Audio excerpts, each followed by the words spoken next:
بسم اللہ الرحمن الرحیم. السلام علیکم. ڈیئر اسٹوڈنٹس، اگر آپ کو میری آواز کلیئر آ رہی ہے تو آپ آج مائک کو انمیوٹ کر کے سلام کا جواب دے کے کنفرم کر سکتے ہیں. جی عاقب، بشرا، دانیال، افرا، موئز اینڈ ادرس، وعلیکم السلام. پلیز کنفرم یور السلام پریزنس. سر. وعلیکم السلام سر. وعلیکم السلام سر. اچھا، ابھی خود کو میوٹ کر لیں جی. اچھا، آج آپ کے کرنٹ افیئرس کی ورک شاپ کی لاسٹ کلاس ہے جی، اور بہت سے اسٹوڈنٹس کے میسیجز مجھے ملے کہ امپورٹنٹ ایریاز جو ہیں آپ کے اپ کمنگ جو ایگزامس ہیں سی ایس ایس کے، پی ایم ایس کے، ان کے لیے آپ کو بتا دیے جائیں. سو آپ کی بیچ میں یا اس سے پہلے جو پورے سال مجھ سے اسٹوڈنٹس پڑھتے رہے ہیں کرنٹ افیئرس اور پاکستان افیئرس، ان سب کے میسیجز آ رہے تھے. تو ہو سکتا ہے ابھی جو ٹاپکس میں آپ کو بتاؤں اس کو میں پھر یوٹیوب پہ بھی اسٹوڈنٹس کے ساتھ شیئر کر دوں سب کے ساتھ. اچھا، کچھ ایریاز ہیں جو میں سمجھتا ہوں کہ امپورٹنٹ ہیں اپ کمنگ ایگزامس کے لیے، ان کے اوپر آپ اگر بلٹ پوائنٹس آپ کی گیدر ہو جاتے ہیں تو ویل اینڈ گڈ. تو سب سے پہلے ہم شروع کرتے ہیں گلوبل ایشوز میں سے. گلوبل ایشوز میں سب سے پہلا جو ہے آپ نے جی جو اس کرنٹ افیئرس کی ورک شاپ میں جو کچھ میں نے آپ کو پڑھایا ہے، یہ 10 ایریاز جو ہیں یہ آپ نے ضرور ان کو بلٹ فارم میں لکھ لینا ہے. جو لائیو کلاسز میں اسٹوڈنٹ موجود تھے، جنہوں نے یہ سیشن پورا لائیو لیا ہے اور سب چیزیں نوٹ ڈاؤن کی ہیں، جو آرٹیکلز آپ کے ساتھ شیئر کیے گئے تھے ان کو آپ نے جی ضرور پڑھنا ہے، بلٹس بنا لینے ہیں، اور ایسے بلٹس ہونے چاہیے جو آپ ایگزام سے ایک دن پہلے ریوائز کر سکیں. تو سب سے پہلا ایریا تو یہ ہے جو میں نے آپ کو کروایا ہے. تو آپ کی بیچ میں کافی اسٹوڈنٹس ایسے تھے جنہوں نے جو ہے لائیو کلاسز کے بجائے ریکارڈنگ کا ایکسس لیا تھا کہ ہم صرف ریکارڈنگ سنتے رہے تھے. اینڈ آئی ہوپ آپ نے ریکارڈنگ ساری سنی ہوں سارے لیکچرز کی، اور فیوچر میں بھی ان کیس جو اسٹوڈنٹس یہ لائیو سیشن نہیں لے پائے، فیوچر میں بھی ان ٹاپکس کو اگر وہ زہیب سے اس نمبر پہ رابطہ کریں گے تو وہ پھر ایکسس ان کو کچھ ٹائم کے لیے مل جائے گی. تو یہ تو ایک ایریا ہے جو آپ نے کرنا ہے. جنہوں نے ساتھ ساتھ کر لیا ہے ویل اینڈ گڈ، جس میں ہم نے انرجی پالیٹکس، مڈل ایسٹ، فلسطین، Russian invasion of Ukraine, international political economy, Indian ocean, Pacific ocean, and the new cold war, Islamophobia, global warming, یہ سارے ٹاپکس اس ورک شاپ کا حصہ تھے. اچھا، اس میں نیکسٹ جو چیز ہے گلوبل ایشوز میں آپ نے جی یہ ایریا دیکھ لینا ہے، U S China strategic competition. اس میں آپ اکانومک اینگل بھی اس کا دیکھ لیں، اوبور کو آپ کمپیئر کریں بلڈ بیک بیٹر اسٹریٹجی سے، اور دیکھیں کہ اوبور میں چائنا نے جو انیشیٹو لیے ہیں انڈر اوبور، اس میں چائنا کا کیا اسٹریٹجک ویژن نظر آتا ہے، بلڈ بیک بیٹر اس انیشیٹو کی کیا پوٹینشل ہے، دونوں کو کمپیئر کریں آپس میں. اس کے علاوہ جی امریکہ اور چائنا کے اسٹریٹجک کمپٹیشن کا امپیکٹ دیکھیں ورلڈ آرڈر پہ کیا ہے. ایک یہ اینگل بنتا ہے امریکہ اور چائنا کا اسٹریٹجک کمپٹیشن کیوں نیو کولڈ وار کہا جاتا ہے. سو یہ ایریا امپورٹنٹ ہے جو ہم نے ویسے ورک شاپ میں بھی کیا ہے. اس کے علاوہ یو ایس چائنا کمپٹیشن میں آپ یہ دیکھیں کہ کووڈ-19 کے بعد کس طرح سے جو رسپانس تھا یو ایس اے کا اور چائنا کا موجودہ ورلڈ آرڈر کو امپیکٹ کرتا ہے.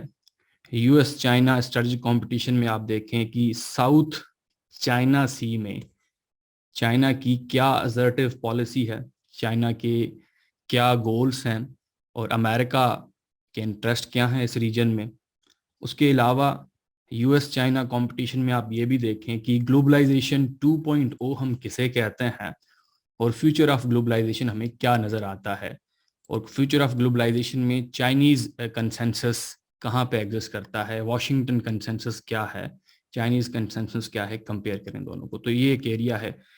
تیسرے نمبر پہ جی آپ گلوبل ایشوز میں انٹرنیشنل لیول پہ جو عام ریس ہے بٹوین دی گریٹ پاورز اس کو دیکھ لیں. اس میں امریکہ کے مختلف ٹریٹیز کو سائن کرنا، کہیں سے ودرا کرنا ریسنٹ ایئرس میں جو آپ کو نظر آئے، اس کا گلوبل لیول پہ عام ریس پہ کیا افیکٹ پڑتا ہے. گلوبل آرم ریس کہاں کہاں پہ آپ کو کن ایریاز میں نظر آتی ہے، آرٹیفیشیل انٹیلیجنس کو کس طرح سے اس کو ملٹرائز کیا جا رہا ہے، ایک یہ اینگل اس کا دیکھ لیں. اس کے علاوہ فورتھ یہاں پہ گلوبل ایشوز میں آپ دیکھیں challenges to liberal democracies in recent times, یا لبرل ورلڈ آرڈر کو اس کے اوپر آپ ریسرچ کر لیں. اچھا چیلنجز کیا ہیں لبرل ڈیموکریسیز کے لیے ریسنٹ ٹائمس میں، ان کو لسٹ کریں، کازز دیکھیں ان چیلنجز کے، سجیشنز تیار کریں، وے آؤٹ، پاپولزم کے اوپر جو ہے مٹیریل تیار کریں. ایک یہ ایریا آ جاتا ہے جی فورتھ نمبر پہ. ففتھ پہ مڈل ایسٹ، کچھ حصہ ہم نے ویسے ورک شاپ میں کیا تھا. اس کے علاوہ آپ مڈل ایسٹ میں دیکھیں جی یو ایس ایران رائیولری، جس میں ایران نیوکلیئر ڈیل کی ریوائول کی باتیں چلنا، اگر آپ کے ایگزام تک یہ ریوائول ہو جاتا ہے ڈیل کا فیوچر میں تو اس کو پڑھ لیں. نیوکلیئر ڈیل تھی کیا، جے سی پی او اے کے اوپر جو ہے کمپریہنسو انڈرسٹینڈنگ ڈیولپ کریں. اس کے علاوہ جی آپ مڈل ایسٹ میں دیکھیں کہ اسرائیل عرب نارملائزیشن کے بعد فلسطین کاز پہ اس نارملائزیشن کا امپیکٹ کیا پڑتا ہے. مڈل ایسٹ میں جو کانفلکٹ ہیں، جو کرائسز ہیں، ان کو ریزالو کرنے کے لیے او آئی سی رول کیا پلے کرتا رہا ہے، کیا اس کی پوٹینشیل ہے، کیا سجیشنس ہیں آپ کو اس کو ریفارم کرنے کے لیے. یہ مڈل ایسٹ کے اینگل میں آ جاتے ہیں سارے ٹاپکس. اچھا ویسے ہم نے یہ جو ایران نیوکلیئر ڈیل والا ہے، اگر ہماری ورک شاپ میں نیوکلیئر پرولیفریشن کا ٹاپک ہوتا تو پھر ہم اس کو کمپریہنسو اس کی ڈسکشن کر لیتے، کیونکہ ہماری ورک شاپ کا یہ حصہ نہیں تھا نیوکلیئر کمپریہنسیشن. ویسے آپ نے اس کو تیار کر لینا ہے ایگزام سے پہلے. اس کے علاوہ جی سکستھ نمبر پہ آرٹیفیشیل انٹیلیجنس، اس میں پروگریس کیا ہوئی ہے، اس کی امپلیکیشنس کیا ہیں. اب اس میں آپ یہ دیکھیں کہ کس طرح سے امپلیکیشن میں آرٹیفیشیل انٹیلیجنس کی ملٹرائزیشن کی جا رہی ہے. یہ کہا جاتا ہے کہ آرٹیفیشیل انٹیلیجنس جو ہے is the third revolution in military affairs after gunpowder and nuclear weapons. پہلے گن پاؤڈر آیا، ایک طرح سے آپ کہہ لیں کہ ملٹری افیئرس میں ریولیوشن تھا گن پاؤڈر کا آنا. اس کے بعد نیوکلیئر ویپنس بنے، تو نیوکلیئر ویپنس، گن پاؤڈر، نیوکلیئر ویپنس کے بعد جو تیسرا بڑا ریولیوشن ہے ملٹری افیئرس میں، دیٹ از آرٹیفیشیل انٹیلیجنس. اس پہ آپ ریسرچ کر لیں کہ کس طرح سے ملٹری افیئرس میں آرٹیفیشیل انٹیلیجنس کو ملٹرائزیشن کے لیے استعمال کیا جا رہا ہے. اس پہ ڈیٹا کلیکٹ کر لیں. سیونتھ جی گلوبل میں آپ دیکھیں کہ جو نیو ٹیکنالوجیز ہیں ان کو استعمال کرتے ہوئے ماڈرن وارفیئر کے کون سے فارمز آپ کو نظر آتے ہیں. پہلے تو جو وارفیئر ہوا کرتا تھا وہ ڈائریکٹلی آپ بیٹل فیلڈ پہ لڑتے تھے. آج کا وارفیئر ڈفرینٹ ہو چکا ہے، جس میں آپ سائبر وارفیئر پہ ڈیٹا کلیکٹ کریں کہ کیسے سائبر وارفیئر جو ہے ہوتے ہوئے آپ کو نظر آ رہا ہے، سگنیفیکنس جو ہے اس کو کاؤنٹر کرنے کی کتنی ہے، how to combat this warfare, cyber warfare. Hybrid warfare بھی یہاں پہ دیکھیں آپ ماڈرن وارفیئر میں کہ ہائبرڈ وارفیئر کی ٹیکنیکس کیا ہیں، اس کا وے فارورڈ کیا ہے، اس کو کاؤنٹر کس طرح سے کیا جائے، کون سا جو ہے یہاں پہ آپ کا ڈیٹرنس اپلائی ہو سکتا ہے، اسٹیٹس کو کیا کرنا چاہیے اس ماڈرن وارفیئر کو ٹیکل کرنے کے لیے.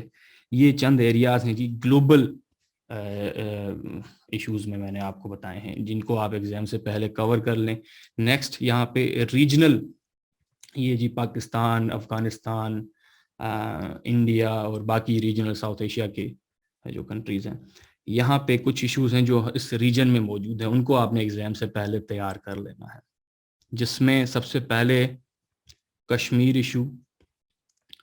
آفٹر 5 اگست 2019 اس کے بعد کشمیر کاز کا کیا آپ کو فیوچر نظر آتا ہے، پاسبل سولوشن کیا ہے، what Pakistan can do, Pakistan کیا کر سکتا ہے. یہ اینگلز میں آپ کو بتا رہا ہوں. اچھا کشمیر جو ڈسپیوٹ ہے، اس کی سملرٹیز اگر کسی آن گوئنگ دنیا میں ڈسپیوٹ کے ساتھ آپ کو نظر آتی ہیں تو وہ آپ یہاں پہ تیار کر لیں کیس اسٹڈی. نیکسٹ جی یہاں پہ کشمیر کے علاوہ، یہ کشمیر ایک اینگل ہو گیا ریجن میں، نیکسٹ ہے جی افغانستان. یو ایس اے نے افغانستان سے ودرا کر لیا ہے. سو آپ کو یہاں پہ اینگل ملتا ہے challenges after U S withdrawal from Afghanistan. اور چیلنجز فار افغانستان بھی ہو سکتے ہیں and for this whole region بھی ہو سکتے ہیں. ٹھیک ہے جی, افغانستان سے یو ایس اے نے ودرا کر لیا, اب افغانستان کے لیے کیا چیلنجز ہیں اور ریجن کے لیے اس ودراول کے بعد کیا چیلنجز ہیں, ان کو کاؤنٹر کس طرح سے کیا جائے, یہ اینگلس آپ تیار کر لیں.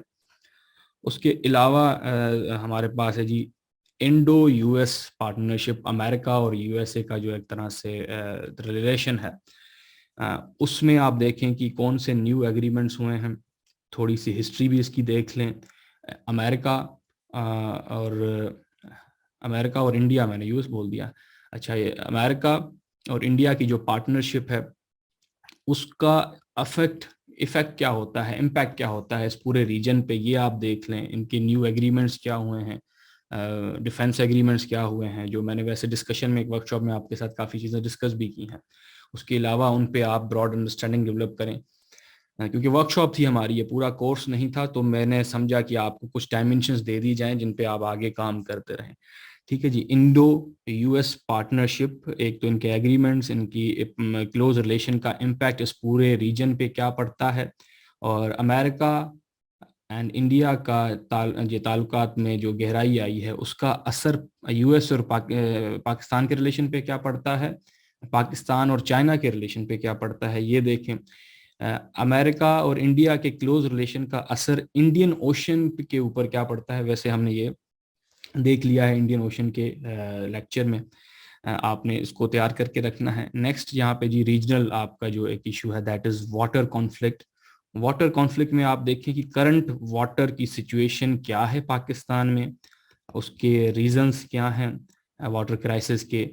پاکستان اینڈ انڈیا کے بیچ واٹر کے کیا کانفلکٹ ہیں, واٹر کے اوپر کون سی ریورز جو ہیں وہ انڈیا سے پاکستان آ رہی ہیں, اور کہاں کہاں پہ انڈیا نے ڈیم بنائے ہوئے ہیں, کیا ٹریٹی ہے ہماری آپس میں. ایک اینگل یہ ہے, اور دوسرا اینگل ہے افغانستان اور پاکستان کا کوئی اگر واٹر کانفلکٹ ہے تو وہ کیا ہے, کون سے ریور پہ کوئی ایشو ہے, کوئی ایرپٹ ہونے والا ایشو آپ کو نظر آتا ہے تو اس پہ ریسرچ کر لیں. ٹھیک ہے جی, یہ دو اینگل آ جاتے ہیں. تو یہ ریجنل ایشوز میں یہ 4 ایریاز میری نظر میں آنے والے ایگزامس کے لیے امپورٹنٹ ہیں, Kashmir, Afghanistan, Indo U S partnership and water conflict. And آپ کے یہ گلوبل ایشوز میں یہ 7 ایریاز. آگے جی آ جاتا ہے ڈومیسٹک پاکستان کے اندرونی جو افیئرس ہیں, اس میں آپ سی پیک کے اوپر جو ہے ڈیٹا اچھے سے کلیکٹ کریں. سی پیک کے کتنے فیزز ہیں, ابھی کون سا فیز چل رہا ہے, سی پیک کے بینیفٹس جو ہیں پاکستان کے لیے کیا ہیں, سی پیک کے بینیفٹس اس ریجن کے لیے کیا ہیں, سی پیک کو اس پروجیکٹ کو چیلنجز کون سے ہیں, انٹرنل چیلنجز بھی لسٹ کر لیں ود ان پاکستان, اور ایکسٹرنل جو ہیں چیلنجز کون سے ہیں. یہ ایریا ہے ایک امپورٹنٹ. سی پیک کے علاوہ نیشنل سیکیورٹی ڈومیسٹک افیئر ہے پاکستان کا, اس کو دیکھ لیں کہ پاکستان کی جو نئی نیشنل سیکیورٹی پالیسی ہے اس کے اوپر آپ ڈیٹا تیار کر لیں کہ یہ step in the right direction مانا جا رہا ہے, ایسا کیوں, اس کے مین فیچرز کیا ہیں. اس کے ساتھ ساتھ نیشنل سیکیورٹی میں آپ نیشنل ایکشن پلان اور نیکٹا میں کیا آبجیکٹیوز تھے, اس میں پاکستان نے کیا اچیو کیا ہے, یہ دیکھ لیں. نیشنل سیکیورٹی میں آپ یہ دیکھیں کہ پاکستان میں انٹرنل سیکیورٹی تھریٹس کون سے ہیں, ان کو لسٹ کر لیں. اور پاکستان کی سیکیورٹی کو تھریٹس جو ہیں نان اسٹیٹ ایکٹرز کون سے ہیں جن سے ہمیں تھریٹس ہیں, اور اسٹیٹ ایکٹرز جو ہیں, جو کنٹریز ہیں, کون سے کنٹریز ہیں جن سے ہمیں تھریٹ ہیں, اور تھریٹ کس نیچر کے ہیں, یہ دیکھ لینا ہے. ہماری نیشنل سیکیورٹی پہ آپ دیکھیں کہ بلوچستان میں جو ایشو ہے اس کو کس طرح سے کوئی ایکٹر اگر فورن ایکسپلائٹ کرتا ہے تو اس کے کیا ڈائمینشن بنتے ہیں. تو یہ نیشنل سیکیورٹی سے ریلیٹڈ یہ سارے اینگلس ہیں جن کو آپ دیکھ لیں, بلٹس میں ہی تیار کر لیں ایگزام سے پہلے تو کام آ جائے گا آپ کا. اچھا جی, اس کے علاوہ ایجوکیشن کا سیکٹر ہے ڈومیسٹک افیئرس میں, اس میں آپ سنگل نیشنل کریکولم جو پالیسی ہے گورنمنٹ کی, اس میں آپ چیلنجز کو لسٹ کریں, اپرچونیٹیز کیا ہیں, یہ دیکھ لیں. اچھا, اس کے علاوہ ہائر ایجوکیشن کی کیا پرابلمس ہیں, ایچ ای سی کا کیا رول ہے, اینڈ سجیشنس آپ کے اینڈ پہ, یہ دیکھ لیں جی. 3rd ٹاپک ہے یہ. اس کے علاوہ 4th that is rule of national institutions جس میں آپ کے جی جوڈیشری ہے، ملٹری ہے، پارلیمنٹ ہے، ان کے رول کو دیکھنے زیادہ تر جو ابھی امپورٹنٹ ہے جو وہ آپ نے دیکھنا ہے کہ after the constitutional crisis in the wake of no confidence motion against former prime minister Imran Khan, اس کے بعد جو ہے جو کورٹس کا رول رہا اس دوران، اس کو انالائز کریں. پاسٹ میں جو امپورٹنٹ امینڈمنٹس رہی ہیں اور لیگل کیسز رہے ہیں، جیسے ڈوسا کیس ہے اور بیگم نصرت بھٹو کیس ہے، اور ایک پوری جو تاریخ رہی ہے مختلف امپورٹنٹ کیسز کی، لیگل کیسز جو رہے ہیں، وہاں پہ جو امینڈمنٹس آپ کو دیکھنے کو ملی ہیں ان کیسز کے چلتے قانون میں. تو ان دونوں چیزوں کو سامنے رکھیں.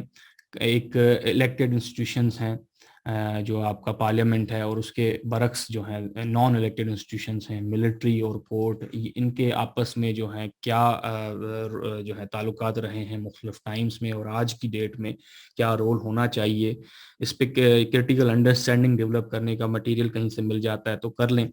ساتھ ہی ساتھ رول آف انسٹیٹیوشنز میں سول ملٹری ریلیشن بھی آپ دیکھیں. سول ملٹری ریلیشن پاکستان کے کس طرح سے افیکٹ کرتے ہیں پاکستان کے ریلیشنز کو وتھ یو ایس اے، یہ اینگل آ جاتا ہے جی. سول لین سپریمیسی جو ہے، قانون کس طرح سے اسٹیبل کرتا ہے، اور ملٹری جو ہے انٹروین کرنے کے کازز کیا ہیں ملٹری کے.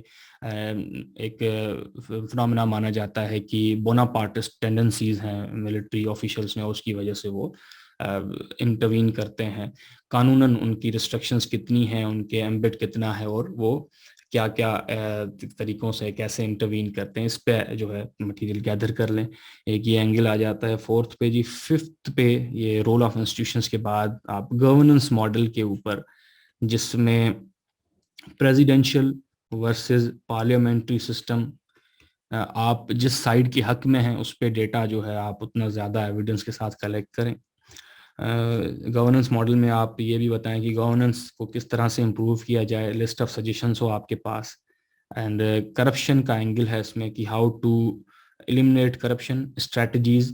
اور دیکھیں جب بھی آپ کوئی اسٹریٹجی سجیسٹ کرنے لگے نا، ایک میرا آپ کو سجیشن ہے، کوشش کیا کریں کہ گلوبل لیول پہ کوئی کیس اسٹڈی پر کریں. مثلا اگر ایجوکیشن ہے نا، ایجوکیشن کو بہتر کس طرح سے بنانا ہے، آپ انٹرنیٹ پہ سرچ کریں کہ دنیا میں بیسٹ ایجوکیشن کا ماڈل کہاں پہ ملتا ہے. اچھا، فن لینڈ میں ملتا ہے، تو وہاں پہ ایجوکیشن کس طرح سے پرووائڈ کی جاتی ہے، وہ آپ جب انالائز کریں گے تو پھر آپ کو پاکستان میں ایجوکیشن کے سسٹم میں جو فلاز ہیں وہاں سے ہی نظر آ جائیں گے. سو اسی طرح گورننس ماڈل ہو، کرپشن ایلیمنیشن ہو، پاورٹی ایلیمنیشن ہو، جو بھی ایشوز ہیں وہ دنیا میں باقی کنٹریز نے بھی فیس کیے ہوں گے، کسی نے سکسیسفلی ٹیکل بھی کیے ہیں، تو ان کی اسٹریٹجیز کو دیکھیں، سمجھیں، اور دیکھیں کس حد تک وہ ہماری سوسائٹی میں اپلیکیبل ہے. تو اسی طرح کرپشن ایلیمنیشن پہ بھی ریسرچ کرتے وقت آپ دیکھیں کس کنٹری نے اگر کرپشن کو ایلیمنیٹ کیا ہے، رینکنگ کو امپروو کیا ہے کرپشن پرسیپشن انڈیکس میں، تو انہوں نے کیا کام کیے، تو پاکستان میں کیا کیا ان میں سے ہو سکتے ہیں. اس طرح سے ہر ایشو کو ریزالو کرنے کے لیے ماڈل تلاش کیے کریں دنیا میں. اچھا، ایک یہ ہے. اس کے علاوہ یہاں پہ سکسth جو ہے جی، کرنٹ اکانومک سچویشن پاکستان کی، اور اس میں آئی ایم ایف کا جو ہے بیل آؤٹ پیکیج، اس کو ڈسکس کر لیں. ساتھ ہی ساتھ یہاں پہ آپ دیکھیں کہ جو ہمارا انرجی کا سیکٹر ہے، اس میں آپ دیکھیں کہ انرجی سچویشن پاکستان میں کرنٹ کیا ہے، ہماری کوئی انرجی پالیسی ہے تو وہ کیا ہے، الٹرنیٹیو انرجی ریسورسز کون سے ہیں جن کو پاکستان میں پریفر کرنا چاہیے، یہ آپ دیکھیں. اس کے علاوہ جی آپ یہاں پہ نیچرل ریسورسز اکانومی کو اثر کرتے ہیں نا، نیچرل ریسورسز کا ایفیشینٹ یوزیج کس طرح سے کیا جائے. یہاں پہ آپ ریکو ڈک مائن کی کیس اسٹڈی کر لیں، یہ آپ استعمال کر سکتے ہیں کہیں پہ اکانومی کو ڈسکس کرتے ہوئے. اس کے علاوہ جی آپ دیکھیں کہ اکانومی کے ہمارے میجر چیلنجز کیا ہیں، اور ان چیلنجز کو ایڈریس کرنے کے لیے آپ کی ریکمنڈیشنز کیا ہیں. یہ 3-4 اینگلز ہیں. اچھا، اکانومی پہ جی ہمیشہ میں ریکمنڈ کرتا ہوں اسٹوڈنٹس کو جی، جو آپ کا اکانومک سروے ہوتا ہے نا اس سال کا گورنمنٹ کا ڈاکیومنٹ، وہ ایک رپورٹ کارڈ کی طرح ہوتا ہے، اس کی ہائی لائٹس کو دیکھ لیا کریں. ریسنٹ اکانومک سروے وہ آپ ہر ایگزام میں جب تک نیکسٹ اکانومک سروے نہ آئے، آپ ہر جگہ اسی کے ہی ڈیٹا کو کوڈ کر سکتے ہیں. تو ڈیلی اکانومی کے ہر ایک ایلیمنٹ کو پڑھنے کی ضرورت نہیں ہے. ڈیلی فیکٹس اینڈ فگرس پڑھنے کی ضرورت نہیں ہے. اکانومک سروے کو پڑھ لیں, اس میں سے ڈیٹا نکالیں اور کوٹ کرتے رہیں جب تک نیا اکانومک سروے نہیں آ جاتا. سو یہ آسان ہو جاتا ہے آپ کے لیے. اس کے علاوہ 7th یہاں پہ جی ڈومیسٹک میں ہے آپ کے پاس, that is demands for creation of new provinces. تو کون سے پاکستان میں ایریاز ہیں جہاں پہ اس طرح کی ڈیمانڈس نظر آ رہی ہیں, اور آرگیومنٹس کیا ہیں آپ تیار کریں. ایک پروونس اگر کریٹ کرنا ہے تو اس کے فیور میں آپ کے آرگیومنٹ کیا ہیں, اس کے اگینسٹ میں کیا ہیں. اب اس کا بھی جی ماڈل تلاش کریں کہ دنیا میں کہیں پہ اگر کوئی ایسا کنٹری ہو جس نے سکسیسفلی پروونسز کی نئی کریشن کی ہو اور اس کو جو ہے اس کا فائدہ ہوا ہو. کیس اسٹڈی دیکھیں, پھر دیکھیں پاکستان میں سملر سچویشن کہاں پہ اپلائی ہوتی ہے, تو پھر آپ کا آرگیومنٹیشن اور زیادہ بہتر اور آسان آپ کے لیے ہو جائے گا. ٹھیک ہے جی. دین 8th جی یہ ہے تو آپ کا ڈومیسٹک افیئر, لیکن آپ کی جو ہے باقی دنیا سے ریلیشن کا اس پہ اثر ہوتا ہے, دیٹ از پاکستان's فارن پالیسی. اور اس میں 9/11 کے بعد سے ہماری پالیسی کیا رہی ہے اور ہمارا رول ان ریجن کیا ہے جس خطے میں پاکستان موجود ہے, اینڈ گلوبل پولیٹکس میں پاکستان کا کیا رول ہے. یہ آپ فارن پالیسی کے 3-4 ایریاز اینالائز کر لیں. ڈومیسٹک کے بعد ایک پورشن ہے جی ہسٹری کا پورشن. یہ آخر میں اگر آپ کے پاس ٹائم بچتا ہے تو ویل اینڈ گڈ اس کو کر لیں, امپورٹنٹ ہے. کیونکہ اگر پاکستان افیئرس کا پیپر میں اگر ہسٹری کا سوال آ جاتا ہے, وہ آپ کو آتا ہے, تو ویل اینڈ گڈ. ہسٹری کے پورشن میں کچھ ہائی لائٹس ہیں جن کو میں چاہوں گا کہ اگر آپ کے پاس ٹائم کم ہے تو پہلے ریفارمرس جو ہیں کورس میں گیون ہیں 3 ریفارمرس, وہ کر لیں. ویریس ریفارمرس موومنٹس آپ نے کر لینی ہیں, جس میں امپورٹنٹ ہے علی گڑھ موومنٹ, ندوہ, دیوبند, ان کو کر لیں. پاکستان کے نظریے کو سمجھ لیں, مسلم نیشنلزم کو سمجھ لیں. اس کے علاوہ ڈیبیکل آف ایسٹ پاکستان, کس طرح سے پاکستان کے نیشنل انٹیگریشن کا فیلیور ہے. یہ 4 ایریاز ہسٹری میں امپورٹنٹ ہیں, پریورٹی پہ کرنے چاہیے. اس کے علاوہ ٹائم بچتا ہے تو باقی ایریاز کر لیں جی. اس کے علاوہ جی یہ دیکھیں کرنٹ افیئرس کے علاوہ پاکستان افیئرس میں آپ کی بیچ میں کچھ اسٹوڈنٹس ایسے ہیں جنہوں نے مجھ سے پہلے پاکستان افیئرس کے کلاسز کی ہیں. اب میں لائیو کلاسز جی بڑے ٹائم سے پاکستان افیئرس کے ہسٹری پورشن کی نہیں کر رہا. ہم نے میکینزم تھوڑا سا چینج کر لیا ہے. 20 لیکچرز ہوتے ہیں پاکستان افیئرس کے, جس میں تقریباً 20 سے 30-35 گھنٹے کے پورے لیکچرز ہیں. اس میں ہسٹری پورشن ہم یہ سارا کور کرتے ہیں. تو آدھے سے زیادہ اسٹوڈنٹس آپ کے بیچ میں ایسے ہیں جنہوں نے آلریڈی پاکستان افیئرس مجھ سے پہلے پڑھا تھا.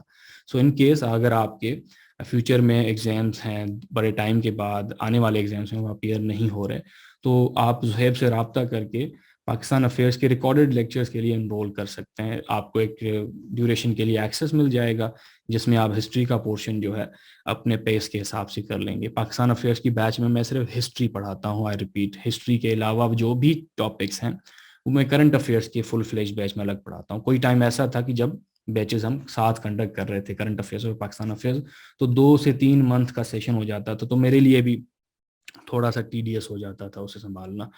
سو بہتر یہ ہے کہ جو پاکستان افیئرس کا ہسٹری پورشن اسٹوڈنٹس کرنا چاہتے ہیں, خود سے کر رہے ہیں تو یہ پورشن کر لیں.